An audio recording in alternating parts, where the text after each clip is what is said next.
Hey, and welcome back to Manny Reads Comics, where I take the latest book from my pull list and I recap slash review it. Today we have Flash 770. Before I get started though, if you've been watching this for a little bit and everything, and you have any suggestions for me, I really just go straight into it. I go into a recap, then I go into a quick review, and then I'm done. If there's anything else you would like to hear from me, anything at all opinions, I want to hear them. So thank you. Anyways, Flash 770. I I don't think it's a secret, but I'm pretty disappointed with Flash, and he's been my favorite comic book character, especially DC, since I can remember.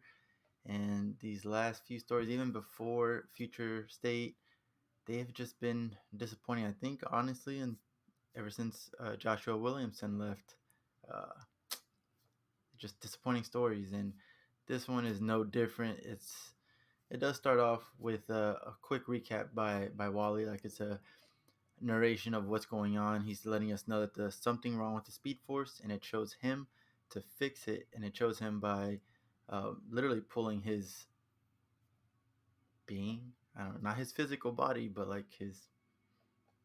I don't know what to call it, but basically his spirit. Let's just say his spirit is going from speed user to speed user throughout time, and solving whatever issue is going on in that time period, solves it, then moves on to the next one.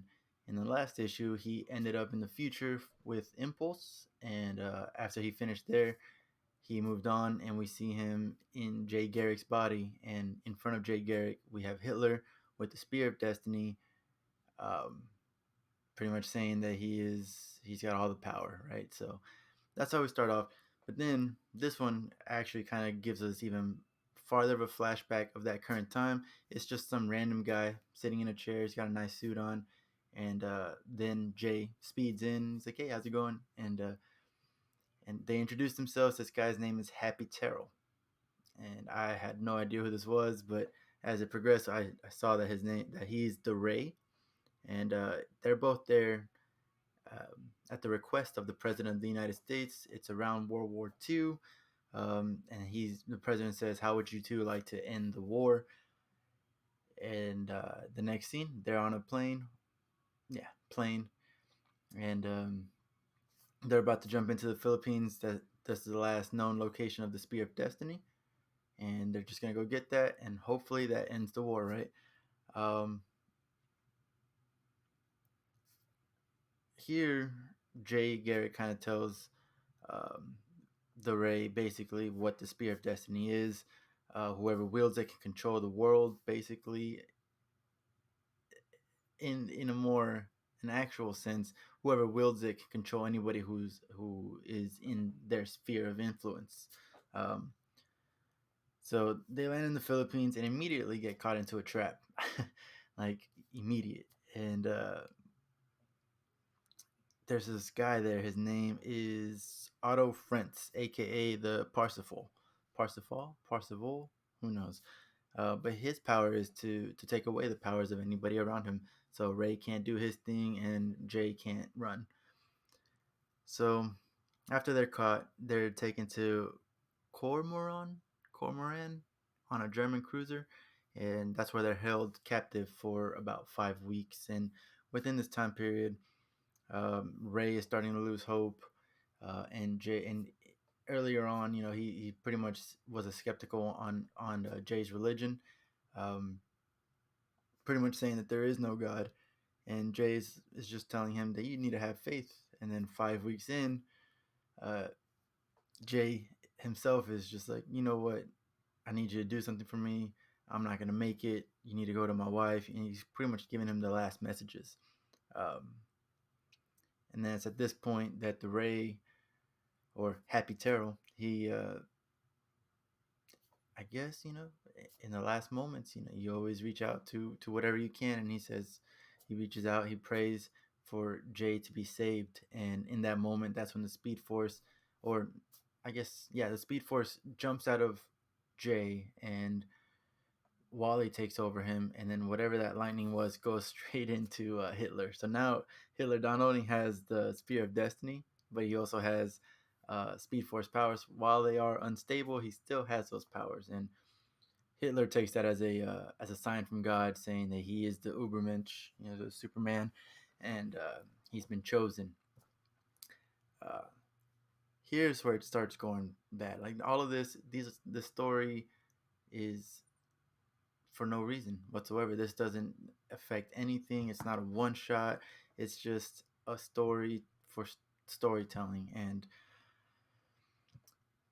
anyways, to move on, this is it's hard to get through. It was hard to read, and it's hard to even talk about. Honestly, to tell you the truth, but either way, once Wally takes over him, he starts to gather his bearings, trying to figure out where he is, who's he in, who's around him, who is an ally, and who is not. And and once he sees Hitler, he kind of realizes he's in Jay's body. Um, and this is what I hate right here. He doesn't feel the need. He realizes that Ray is an ally, and he doesn't feel the need to explain the situation. Hey, it's pretty quick. My name is Wally. I'm taking over Jay's body. I know this sounds crazy, but it is what it is. Deal with it. Also, I'm talking to some people in the future. I know that sounds crazy, but deal with it. Instead, he just doesn't explain anything at all, but expects Ray to follow him and do whatever the plan he comes up with. And Ray is doing it, but still, like, it's infuriating because he's talking to himself. He's not talking to himself. He's talking to Mr. Terrific and Barry. But to Ray, it looks like he's talking to himself, and that's annoying. I don't know. Like, I've just communication is key in any kind of teamwork, and right there, he's not communicating. So Wally has Mr. Terrific kind of look up the plans of this boat, this cruiser, and kind of lead Wally to where he needs him to, and he leads him to the armory. So that's where they get guns because obviously they don't have powers. And once they get this gun, they go into to try to come up with a plan to stop Hitler. But at this point, Hitler's already on a plane. He's got Otto with him. As soon as they take off, they get their powers back. So Wally tells Ray, "Hey, you need to, pick me up, fly me over the plane." As soon as they get within the scope of Otto's powers, they lose their powers and they shoot their way into the plane. It all sounds really great. It sounds fun, and honestly, this is the best part of the whole book. But it's literally like a page and a half. So once again, yes, it's not great. They shoot their way into the plane. Hitler is able to control them with the Spear of Destiny, but he does say a line where he's, "I am in control of your conscious mind," which explains this next scene where Jay takes over and he speeds up to Hitler and he punches him. It's a glorious shot. And while he's down, uh, Ray takes down Otto, and they get the Spear of Destiny. Jay grabs Hitler at just the right time, or no, Ray grabs Hitler and the Spear of Destiny at just the right time as Hitler is about to explode from the Speed Force. Um, and the blast sends both of them away. Both parties survive it, but as they're falling, they're both knocked out. Both, what's his name? Ray and Jay. Wally gets back control of the body, wakes up to Ray um, flying away. He's out of the scope of Otto, so he's got his powers back. They're flying away. Everything's great. Everything works out. Uh, but one of my questions was basically, we saw when Jay took over, we saw him use his power to punch the Hitler in the face, and they were near Otto, so that makes no sense. Why was he able to speed? They do explain the fact that Jay comes back because Jay's unconscious mind wasn't under control of the Spear of Destiny. So that's kind of a loophole, but it works. It is what it is. As soon as this is taking this has fixed whatever problem was in this era. So now Wally's body goes to the next problem, and he ends up in the Reverse Flash's body with the League of Doom. Yeah, I think that's what it is. Yeah, and it's pretty cool. The art is very retro. uh, I don't know what era it is. I can't remember what decade it is, but it looks like the old cartoons and even how they used to be drawn in the golden age. Um, and you see Lex Luthor's there with his popped up collar.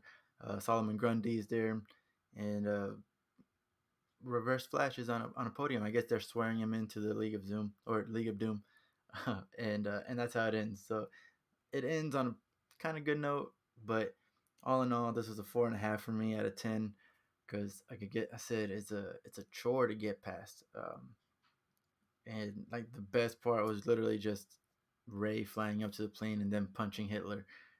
But art, I don't like to talk about somebody else's art, especially because I can't draw.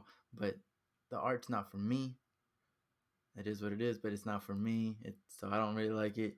Uh, the plot hole of the Speed Force being used around Otto, I didn't like that, and the fact that Wally doesn't communicate, it just rubs me the wrong way. So this book, 4.5 out of 10. I'm really hoping as soon as they get past this whole Wally needs to do his trials, even though he already did his trials with the Flash Forward series, but whatever. Wally needs to do some trials to earn the mantle of the Flash. I'm hoping that as soon as that's done, the book gets better. But as for now, that's it. You can always get more content on my Instagram for at Manny Reads Comics. You can check out this video on YouTube, and while you're there, you can go ahead and subscribe and share. Thank you. Have a good day.